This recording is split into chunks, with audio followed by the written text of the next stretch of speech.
Donc voici pour la session des questions-réponses, de nombreuses questions. Et donc Catherine Pourrin, vous avez déjà des premières questions pour nos intervenants. Je l'aurais toute chaude, hein. J'étais avec Florence Pouvel au téléphone. On vient juste de les trier. Alors, on a différentes questions qui s'adressent donc aux différents intervenants de la matinée. Et puis peut-être une à finir très générale aussi où voilà, on n'a pas forcément des éléments de réponse, mais tu pourras un peu donner le positionnement de France Asso Santé. Madame Chevrier, vous êtes avec nous. Donc, une question d'un représentant d'usager. Alors, c'est des questions plutôt de précision de méthode, madame. Voilà, plutôt des questions de méthode. Alors, dans les audits ou évaluations adressées à la Haute Autorité de Santé avant la visite, sont-ils consultés par la Haute Autorité de Santé pour préparer leur visite? La fameuse transmission des EI. Oui, alors, la transmission des événements indésirables ou des audits? Non, des évaluations internes, des évaluations internes. D'accord, des évails. Alors, en ce qui concerne ces évails, ils sont pris en compte, hein, bien évidemment, pour évaluer la dynamique d'amélioration et la mise en œuvre de l'établissement. Ça nous permet au moment de la préparation, et c'est vrai que ces éléments concertés entre l'établissement qui va présenter ses audits et le coordonnateur, ça va lui permettre effectivement d'avoir des éléments d'appréciation. Mais par contre, ils ne sont pas pris en compte comme tels dans les résultats issus de la visite. Je rappelle aussi que ces évaluations ne sont pas obligatoires, elles ne sont plus obligatoires. Donc, les établissements qui acceptent de nous les transmettre, oui, elles sont lues, elles sont prises en considération et ça peut faire l'objet d'échanges entre le coordonnateur et le responsable qualité de l'établissement. Mais on ne les prend pas véritablement, elles ne sont pas dans le résultat intégré. Hein. Et puis, comme un établissement le disait tout à l'heure, et ça, on l'avait observé déjà précédemment, très souvent, les établissements sont plus sévères dans les évaluations que ne le sont nos experts visiteurs.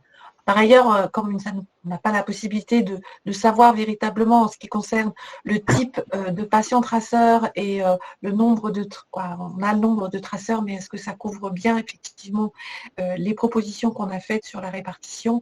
Bon, il faut avoir cet échange pour arriver à apprécier une évaluation. Merci pour cette réponse. Une autre question, là, sur la méthode du patient traceur.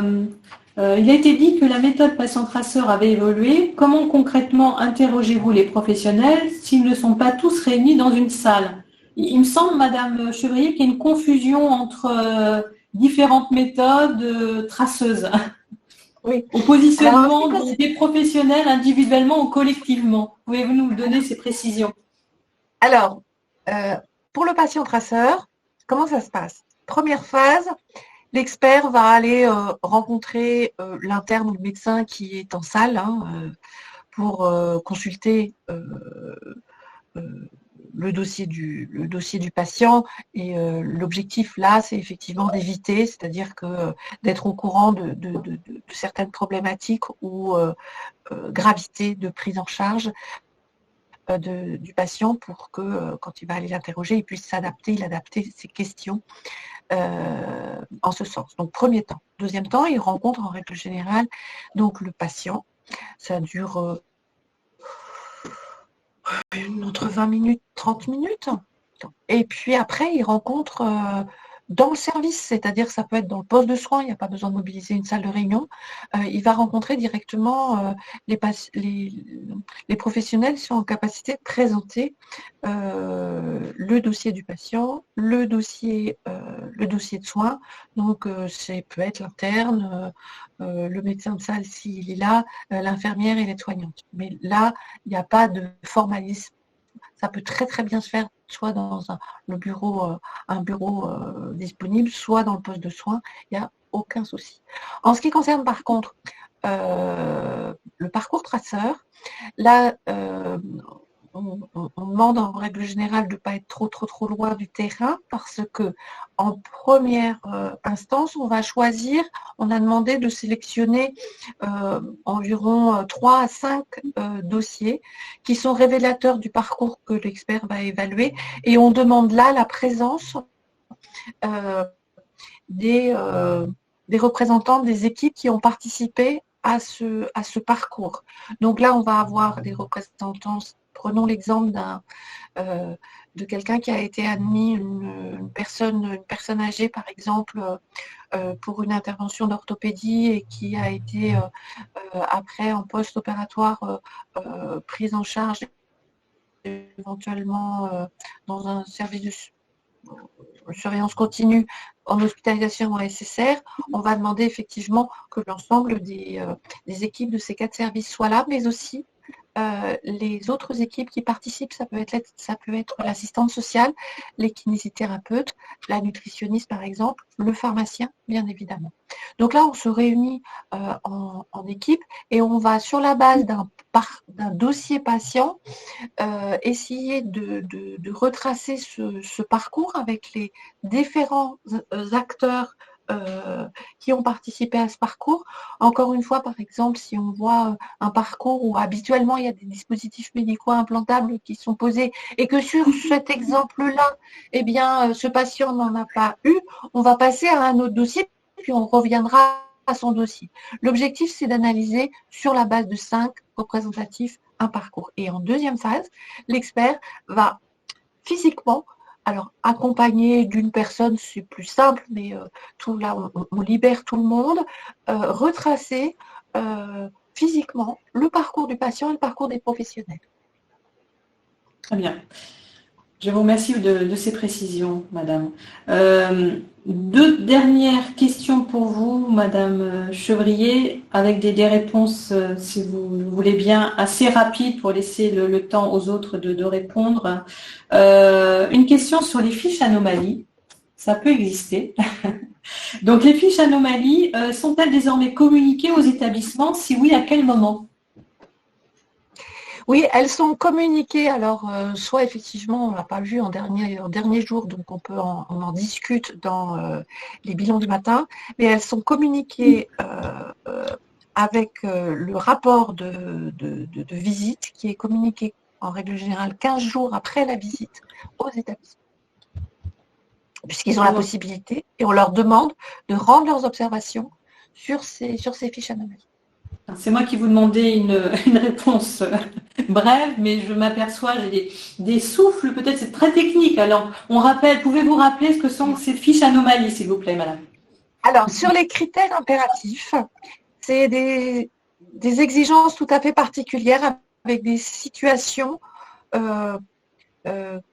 qui correspondent à des exigences fortes de choses que l'on ne veut plus voir. Sur les autres, dans la façon de calculer les résultats, le résultat global, c'est une moyenne. Par contre, pour ces critères-là, ce que l'on veut, c'est que pour quelque évaluation que ce soit, c'est des situations auxquelles on ne veut plus être confronté. Je vais prendre un exemple. En ce qui concerne soit la contention, soit le respect de la dignité, soit sur l'appréciation de la douleur, pour citer que 3 critères parmi les 17, si lors d'une évaluation, un expert constate que l'ensemble des éléments d'évaluation ne sont absolument pas respectés, ça générera une fiche anomalie. Pourquoi une fiche anomalie? Parce qu'on demandera à l'expert de contextualiser et de développer, puisque vous avez vu que dans les grilles, c'est vraiment du binaire, c'est oui, non, non applicable. Bon. Là, on va vouloir que l'expert s'exprime sur le contexte dans lequel il s'est trouvé, qu'il nous développe réellement ce qu'il a pu voir, dans quel cadre il l'a vu et pourquoi effectivement il a été amené à juger que, il était face à une situation justement que l'on ne voulait plus voir. Ça permet d'abord, on prendra en considération, donc comme je vous l'ai dit tout à l'heure, les observations de l'établissement, puisque l'établissement aura le loisir de rendre ses observations au même titre que sur le rapport de Fameucide, eh bien, à la commission de certification, eh bien, d'analyser le niveau de risque sur ces critères véritablement impératifs sur lesquels on a un point fort de poids sur notre rendu d'évaluation de la qualité, eh bien, de savoir si ce risque est effectivement important ou pas, et éventuellement, si ces situations sont jugées comme très critiques, eh bien, ça peut conduire la commission de certification à ne pas certifier un établissement ou à dégrader un niveau par rapport à son éligibilité. Une dernière question, Madame Chevrier, sur les événements indésirables. Donc, c'est un représentant d'usager. On m'a remonté que le manque d'exploitation des événements indésirables, notamment des infections nosocomiales et iatrogénie médicamenteuse, toute la problématique de la mobilisation des événements indésirables dans la certification, qu'est-ce que vous pouvez nous en dire? Alors, ils sont mobilisés dans les méthodes, mais avec les... Voilà, comment... Que dire aux représentants d'usagers? Alors, bon, déjà, on demande déjà en amont à l'établissement de bien vouloir nous remonter son bilan d'événements indésirables. On a quelques éléments, c'est-à-dire que l'absence de déclaration d'événements indésirables, en général, est significative de problèmes, parce que c'est pas logique qu'il n'y ait pas de déclaration d'événements indésirables. Dans tout fonctionnement normal, il devrait y en avoir. Donc, une certaine vigilance par rapport à ça. Et en ce qui concerne les représentants des usagers, eh bien, on va les interroger pour savoir si effectivement ces événements leur ont été transmis, est-ce qu'ils ont eu la possibilité d'exprimer et de participer au plan d'action par rapport à ces déclarations d'événements indésirables, est-ce qu'ils ont été associés? Donc, ça fait partie des éléments sur lesquels on les interroge. Alors, j'ai comme message que nous avons eu des déconnexions de Madame Biche, Madame Roumégou. Donc, Madame Chevrier, je vous attribue ces questions. Bien volontiers. J'espère que je pourrai comme elles auraient voulu que je réponde. Voilà. Alors, oui, parce que c'est un peu sur le médicament, hein, et sur la traçabilité du médicament dans sa administration. Donc, ça a bien évolué, mais sur l'autonomie. Hein, en mai 2014, il y avait vraiment eu des remarques d'établissement où l'autonomie des patients, en fait, n'était plus vraiment pris en compte. Donc là, il y a maintenant la notion d'autonomie, certes, mais il faut qu'elle soit tracée. Là, ce sont des questions qui portent sur les personnes non autonomes et les mineurs. Qu'est-ce qui est attendu en termes de traçabilité pour ces cas-là? Dans l'absolu et dans les pratiques, hein, l'administration du médicament doit être suivi et tracé et contrôlé par les professionnels, par l'infirmière notamment, jusqu'à l'administration. Donc, pour ces patients qui ne sont pas autonomes, eh bien, il faut véritablement que l'infirmière réalise cette administration et elle la trace, et trace qu'elle a fait cette administration.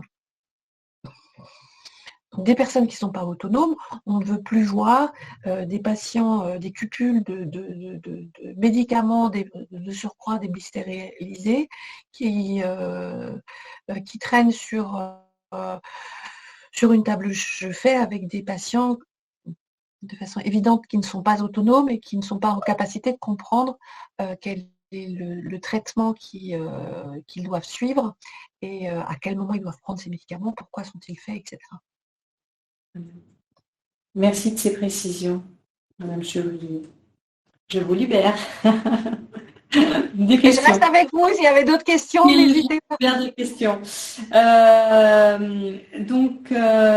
Madame Carmielli, comme Madame Biche n'est plus là, parce qu'elle est la seule à répondre à quelques questions qui portent notamment sur l'implication du représentant des usagers dans votre préparation et dans votre visite de certification, si vous pouviez nous apporter plus de précisions, ainsi que sur Votre positionnement dans l'usage de Calista par rapport aux représentants des usagers. Donc, 2 questions, mais qui ont attrait à l'intégration du représentant des usagers dans votre démarche, s'il vous plaît, madame.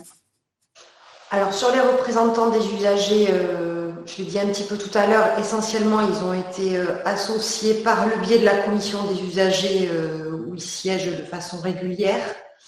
Même si c'est vrai que nous, du coup, avec la représentation directe des usagers par le biais du collectif des usagers, on a plus l'habitude d'associer directement les patients plutôt que les représentants des usagers qui le sont également, hein, j'insiste, mais en tout cas, ils sont quand même plus loin du terrain que le sont les patients eux-mêmes. Ceci dit, ils ont été associés dans la constitution des grilles et notamment dans les grilles qui les représentaient directement, donc représentant des usagers, engagement des usagers. En revanche, par rapport à Calista, disons que non, on n'a pas fait le choix de les associer directement sur le remplissage de la grille. Il y a aussi beaucoup d'éléments du fait qu'on n'a pas eu beaucoup de temps quand même, 6 mois de préparation de visite, c'était assez concis pour pouvoir se poser des questions, donc il a fallu aussi de suite aller sur le terrain. Donc voilà. Peut-être puis-je compléter, et je comprends complètement Madame Catelli, elle était vraiment prise dans des temps qui étaient incompatibles, juste pour dire que donc Calista, nous avons demandé à ce que chaque établissement ait des administrateurs de Calista, donc au nombre de 2. Et après, ces administrateurs d'établissement ont la possibilité d'associer en nombre illimité, comme ils veulent, le nombre de personnes connectées à leur dossier, qu'ils soient en écriture ou en lecture. Donc là, on n'est plus du tout limité, c'est vraiment à la liberté. Et effectivement, on encourage, si les établissements le souhaitent, à élargir à d'autres personnes que les responsables de thématiques qu'ils ont installés dans leur établissement pour visualiser notamment saisir certains résultats ou visualiser le compte qualité. Ça n'est plus limité. Calista a cette possibilité de ne plus être limité. Pour autant, ça nécessite quand même une appropriation. Même si on a essayé de développer l'ergonomie, j'ai bien conscience qu'il faille quand même un petit peu comprendre et être déjà personne avertie pour être intégré et pour pouvoir trouver du sens et de l'utilité à cet outil. Merci Madame Chevy. Pour finir, des questions à toi Géraldine, qui sont pas forcément simples et pour lesquelles tu n'as pas forcément la réponse, mais en tout cas, abordons-les. Des questions de représentants des usagers sur la mobilisation, l'implication en lien avec les problématiques organisationnelles, financières et de formation.